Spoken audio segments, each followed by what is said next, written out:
ദേശീയപാതയിലെ നിർമ്മാണത്തിൽ തുടക്കം മുതൽ തന്നെ വീഴ്ചകളാണെന്ന് NITയുടെ അന്വേഷണ റിപ്പോർട്ടിൽ പറയുന്നു. പലയിടത്തും പാലങ്ങൾ തകർന്നു വീണിട്ടുണ്ട്. നിർമ്മാണ സമയത്ത് വിദഗ്ധരുടെ സാന്നിധ്യമുണ്ടായിട്ടില്ല. കരാറുകാർക്കും എഞ്ചിനീയർമാർക്കും വീഴ്ചയുണ്ടായെന്നും അന്വേഷണത്തിൽ കണ്ടെത്തിയിട്ടുണ്ട്. മണ്ണ് പരിശോധന ശരിയായി നടത്തിയിട്ടില്ല എന്ന് സംശയിക്കുന്നതായും മണ്ണിട്ടുയർത്തിയ വയലിലൂടെയുള്ള റോഡുകൾ ഇനിയും തകർന്നേക്കാമെന്നും ഈ റിപ്പോർട്ടിലുണ്ട്. Reporter breaking. ഈ വാർത്തയുടെ വിശദാംശങ്ങളുമായി GV പ്രസാദ് ഉണ്ട്. പ്രസാദ്, ഇപ്പോൾ ആ റിപ്പോർട്ടിൽ ദേശീയപാത നിർമ്മാണം ആദ്യന്തം കുഴപ്പമാണ് എന്നതിന്റെ വിവരങ്ങളല്ലേ പറയുന്നത്? ആ റിപ്പോർട്ടിൽ ഏറ്റവും പ്രധാനപ്പെട്ട പ്രസക്തമായ കാര്യങ്ങൾ എന്താണ് പ്രസാദ്?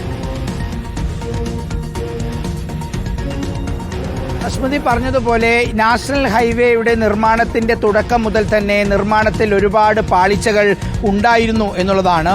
വലിയ പരിചയ സമ്പന്നതയിലുള്ള അമിത ആത്മവിശ്വാസവും ജോലി നടക്കുന്ന സ്ഥലങ്ങളിൽ വിദഗ്ധർ കൃത്യമായി ഇല്ലാത്തതും തുടങ്ങി കോൺക്രീറ്റ് നടത്തുമ്പോൾ സ്ഥാപിക്കുന്ന തൂണുകളുടെ തേയ്മാനം ഉൾപ്പെടെയുള്ള കാര്യങ്ങളിൽ വലിയ വീഴ്ചകൾ നിർമ്മാണ സമയത്തുണ്ടായി എന്നുള്ളതാണ് പ്രധാനപ്പെട്ട കണ്ടെത്തൽ. അതായത് കാസർഗോഡ് തന്നെ 3 ഇടങ്ങളിലാണ് അടിപ്പാതയും മേൽപ്പാലവും ഉൾപ്പെടെ തകർന്നു വീഴുന്ന ഒരു സ്ഥിതി ഉണ്ടായത്. അങ്ങനെ തകർന്നു വീണ സമയത്ത് NITയെ അന്വേഷിക്കാൻ ചുമതലപ്പെടുത്തി. 2022 ഒക്ടോബർ മാസത്തിലായിരുന്നു ആദ്യത്തെ ഒരു പാലം തകർന്നു വീണത്.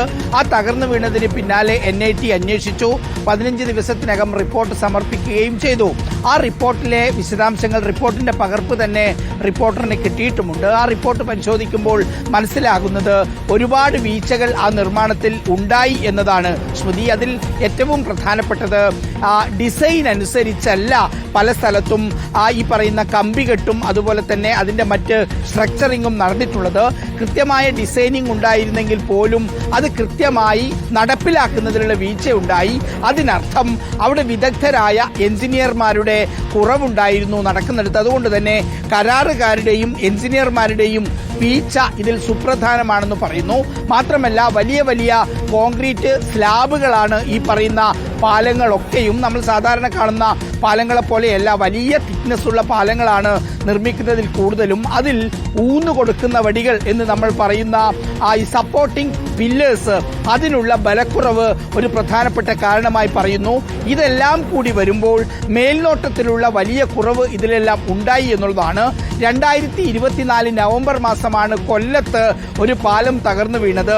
അതിലും സമാനമായ കാര്യങ്ങൾ കണ്ടെത്താൻ കഴിഞ്ഞു എന്നുള്ളതാണ് ആ റിപ്പോർട്ടിലും പറയുന്നത്. അതായത് കാസർകോട്ടെയും കൊല്ലത്തെയും കാര്യങ്ങൾ അന്വേഷിച്ച NIT സംഘം ഒന്നായിരുന്നു. അവർ ഇത് തന്നെയാണ് പറയുന്നത്.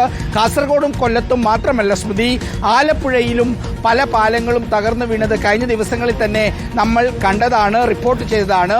ഇതുപോലെ ഈ റോഡ് തകരുന്നതിന് മുമ്പ് തന്നെ ഇത്തരത്തിലുള്ള നിരവധി സംഭവങ്ങൾ ഉണ്ടായിട്ടും ഓരോ സ്ട്രക്ചറിലും നടക്കുന്ന നിർമ്മാണ പ്രവർത്തനങ്ങൾ കൃത്യമായാണോ എന്നുള്ള കാര്യം വിലയിരുത്താനോ പരിശോധിക്കാനോ സംസ്ഥാനത്തൊരു സംവിധാനവും ഇല്ല എന്നുള്ളത് വളരെ പ്രധാനപ്പെട്ട കാര്യം തന്നെയാണ്.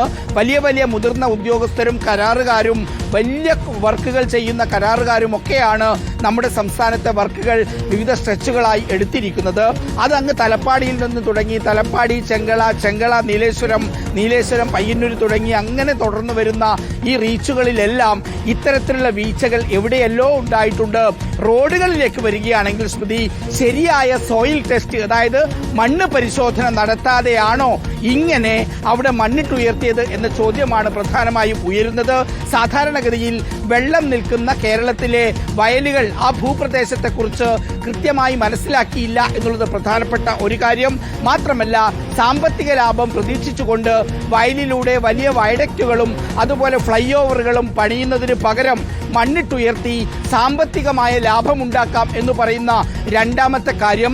മാത്രമല്ല ഇതിൽ മറ്റൊരു കാര്യമുള്ളത്, എത്രയും പെട്ടെന്ന് വർക്ക് തീർക്കണം എന്നുള്ളത് കൊണ്ട് ഇട്ട മണ്ണ് ശരിക്കും മഴ വന്ന് ഒന്ന് അമരാതെ വീണ്ടും അതിന്റെ മുകളിൽ മണ്ണിട്ട് കഴിഞ്ഞ് അത് ഒന്ന് കുതിരുമ്പോൾ തന്നെ ആ റോഡ് അങ്ങോട്ടേക്ക് താഴ്ന്നു പോവുകയാണ് സ്മൃതി. അങ്ങനെ ഒരുപാട് കാര്യങ്ങൾ വിദഗ്ധരായ എഞ്ചിനീയർമാർ നികത്തുന്നുണ്ട്. എന്തായാലും ഞാൻ നേരത്തെ പറഞ്ഞു വന്നത്, ഈ നാഷണൽ ഹൈവേയുടെ പണിയുടെ തുടക്കത്തിൽ തന്നെ ഒരുപാട് വീഴ്ചകൾ ഉണ്ടായിരുന്നു. പക്ഷേ ആ വീഴ്ചകൾ കൃത്യമായി പരിഹരിച്ചിട്ടില്ല ഉണ്ടായില്ല എന്നുള്ളതാണ്.